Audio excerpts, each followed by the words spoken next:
मंगलवार यानी कि 2 दिसंबर को रोहिंग्या घुसपैठियों के मामले में सुनवाई हुई। 5 रोहिंग्या घुसपैठियों की कथित कस्टोडियल डिसअपीयरेंस यानी कि हिरासत में गायब होने की जनहित याचिका पर सीजेआई सूर्यकांत की बेंच ने सख्त टिप्पणी की। उन्होंने कहा कि जो अवैध रूप से देश में घुसते हैं, क्या उनके लिए हम रेड कारपेट बिछाएं? ये तो हम नहीं कर सकते। दरअसल आपको बता दें कि कोर्ट ने केंद्र को नोटिस जारी करने से भी इनकार कर दिया है।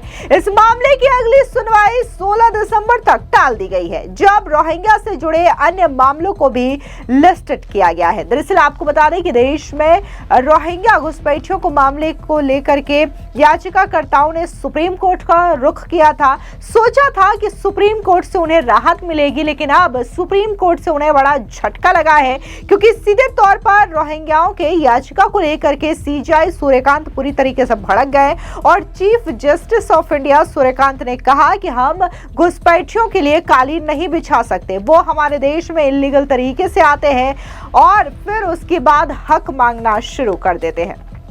दरअसल आपको बता दें कि सुप्रीम कोर्ट से 5 रोहिंग्या शरणार्थियों की कस्टोडियल डिसअपीयरेंस पर केंद्र को नोटिस जारी करने की अपील की गई थी। हालांकि सीजेआई की बेंच ने इस मामले में केंद्र सरकार को नोटिस भेजने से साफ इनकार कर दिया।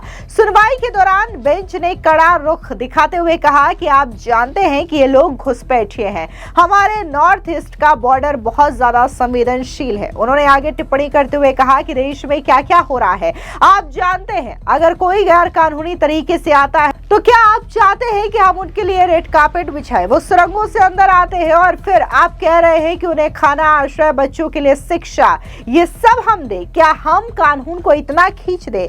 हैबियस कॉर्पस जैसी बातें बहुत कल्पनात्मक है। सीजेआई ने आगे कहा कि हैबियस कॉर्पस मांगना बहुत फैंसी बातें हैं। ये लोग अवैध प्रवासी हैं। बेंच ने यह भी टिप्पणी की है कि देश की सुरक्षा और सीमाओं की स्थिति को देखते हुए ऐसी याचिकाओं पर सहानुभूति दिखाना आसान नहीं है। याचिकाकर्ता के वकील ने कोर्ट में बताया कि वे रोहिंग्याओं के लिए कोई विशेष अधिकार नहीं मांग रहे हैं।